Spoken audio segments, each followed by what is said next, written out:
తెలుగు భాష పరిరక్షణ కోసం ఎనలేని కృషి చేసిన మండలి వెంకటకృష్ణరావు పేరుతో అంతర్జాతీయ తెలుగు కేంద్రం ఏర్పాటు చేయడం ఎంతో ఆనందకరమని శాసనసభ్యులు గోరంట్ల బుచ్చయ్య చౌదరి పేర్కొన్నారు. శ్రీ పొట్టి శ్రీరాములు తెలుగు విశ్వవిద్యాలయానికి పూర్వ వైభవం తీసుకురావాలని లక్ష్యంతో విశ్వవిద్యాలయ అంతర్గత రహదారుల అభివృద్ధికి 75 లక్షలు మంజూరు చేసినట్టు తెలిపారు.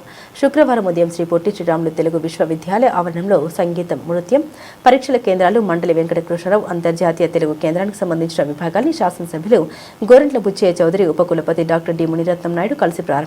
ఈ సందర్భంగా శాసనసభ్యులు గోరంట్ల బుచ్చయ్య చౌదరి మాట్లాడారు. సిఎస్ఆర్ నిధులు, దాతల సహకారంతో విశ్వవిద్యాలయాన్ని మరింత అభివృద్ధి చేయాల్సిన అవసరం ఉందని తెలిపారు. మాతృభాష పరిరక్షణ ప్రతి ఒక్కరి బాధ్యత అని, ప్రాథమిక విద్య మాతృభాషలోనే అందించాల్సిన అవసరం ఉందని పిలుపునిచ్చారు. తెలుగు భాష పరిరక్షణకు కృషి చేసిన ప్రతి ఒక్కరూ అభినందనీయులని పేర్కొన్నారు. రాష్ట్ర విభజన కారణంగా తెలుగు విశ్వవిద్యాలయం తీవ్ర నష్టాన్ని చవిచూసినందని, గత ప్రభుత్వాల హయాంలోనూ నష్టం వాటిల్లిందని తెలిపారు.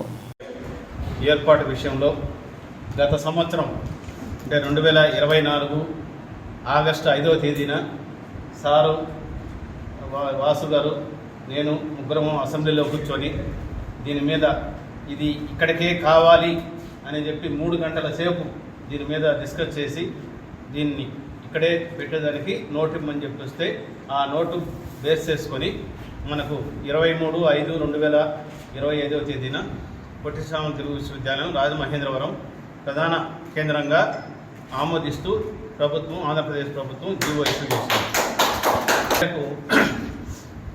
15/10/2025 తేదీన నన్ను ఉపాధ్యక్షులు ఇన్ఛార్జిగా అపాయింట్ చేసింది. నేను 23/10/2025న నేను బాధ్యతలు స్వీకరించాను. ఇదే వేదిక మీద సార్ నాకు ఆశీర్వాదం పలికారు. ఆ రోజు పలకడమే కాకుండా 50 లక్షల రూపాయలు వర్త్ మీకు నేను ఇప్పించి ఏర్పాటు చేస్తానని చెప్పారు. దానికి సంబంధించి వారికి అడిగినటువంటి రికార్డులన్నీ సార్కి సబ్మిట్ చేశాను. నా ముందరే నాగేంద్ర గారు కన్సర్న్ వాళ్ళకి ఇవ్వడం జరిగింది. ప్రభుత్వానికి ఇప్పుడు 2024-25-26 సంవత్సరానికి గాను 9,40,00,000 ఇమ్మని చెప్పి అడిగాను. అది ఇప్పుడు ఫైనాన్స్ పరిశీలనలో ఉంది. త్వరలోని దాంట్లో కొంచెమైనా వస్తుందని నేను ఆశిస్తున్నాను. వచ్చే సంవత్సరం బడ్జెట్లో దీనికి సంబంధించి 3 షెడ్లు వేసుకోవాలి. 3 షెడ్లకు కలిపి 2,20,00,000 ఎస్టిమేషన్ ఇచ్చారు. తర్వాత అంటే టెంపరీగా పర్మనెంట్ బిల్డింగ్లు 10 బిల్డింగ్లు కట్టాల్సి వస్తుంది. ఆడిటోరియం ఒకటి, మ్యూజియం ఒకటి, అదేవిధంగా లైబ్రరీ ఒకటి, అడ్మినిస్ట్రేటివ్ బిల్డింగ్ ఒకటి, లలిత కళాపీఠం, సామాజిక తదితర శాస్త్రాల పీఠం, అదేవిధంగా భాషాభివృద్ధి పీఠం, ఈ విధంగా ఒక 5 పీఠాలకు 5 బిల్డింగ్లు రావాల్సి వస్తాయి. వీటన్నిటికీ కావాల్సినటువంటి సదుపాయాలు కావాలంటే ఇది 100 కోట్ల ప్రాజెక్టు. 100 కోట్ల తెలుగు భాష కోసం విశేష కృషి చేసిన మండలి వెంకటకృష్ణారావు గారి పేరుతోటి అంతర్జాతీయ తెలుగు సంపదను కాపాడే లక్ష్యంతో ఏర్పాటైన సంస్థను ప్రారంభించడం ఉన్న అదృష్టంగా భావిస్తున్నాను. ఎవరైతే తెలుగు మాతృభాష కోసం కృషి చేస్తారో వారందరూ అభినందనీయులే. మాతృభాషలో విద్యాభ్యాసం జరగాలి. ఆ విధంగా మన సాహితీ, మన భాషను మనం కాపాడుకోవాలనే సాంప్రదాయాన్ని మనం నెరవేర్చడం కోసం నందమూరి తారక రామారావు గారు స్థాపించిన పొట్టి శ్రీరాములు తెలుగు విశ్వవిద్యాలయాన్ని మనం కాపాడుకోవాల్సిన బాధ్యత అందరి మీద ఉంది. గత ప్రభుత్వ నిర్వాహకం వల్ల, రాష్ట్ర విభజన వల్ల మనం నష్టపోయాం. రాష్ట్ర విభజన వల్ల ఆస్తులన్నీ తెలంగాణకి వెళ్ళిపోయి ఇప్పటికి కూడా క్లారిటీ రాని వల్ల మనం నష్టపోతున్నాం.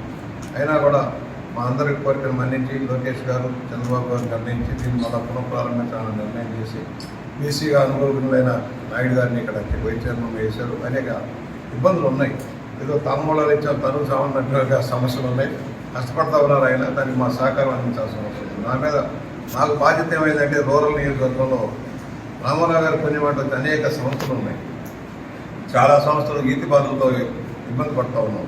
ప్రభుత్వ జూనియర్ కళాశాల దగ్గర నుంచి మొదలుపెట్టి గౌడేశం హై స్కూల్ దగ్గర నుంచి, అదేవిధంగా ఇక్కడ ఉన్న బాయ్స్ పాలిటెక్నిక్ దగ్గర నుంచి, ఉమెన్స్ ఐటీ దగ్గర నుంచి, డైట్ దగ్గర నుంచి, నృత్య నుంచి, బాలమైన ప్రగతిపరం దగ్గర అనేక సమస్యలు ఉన్నాయి. ముఖ్యంగా తెలుగు విశ్వవిద్యాలయం దీనికి సంబంధించిన భూమి రామారావు గారు పెట్టిన భూమిని కొంత తగ్గించారు. న్యాక్ కొంత ఇవ్వడంలో గత కలెక్టర్ గారు ఏమో దాన్ని 10 ఎకరాలు తీసుకెళ్ళి అగ్రికల్చర్ కాలేజీకి ఫారం కింద ఇవ్వడంలో కొంత ఇబ్బందులు ఉన్నాయి. తప్పకుండా ఆ 10 ఎకరాలు కూడా మళ్ళీ మనకే వస్తుంది గ్యారంటీగా. కాకపోతే SMS ప్లాంట్ ఎలా చేయాలో అర్థం కావట్లేదు. దాన్ని కూడా ఆలోచన చేస్తాం.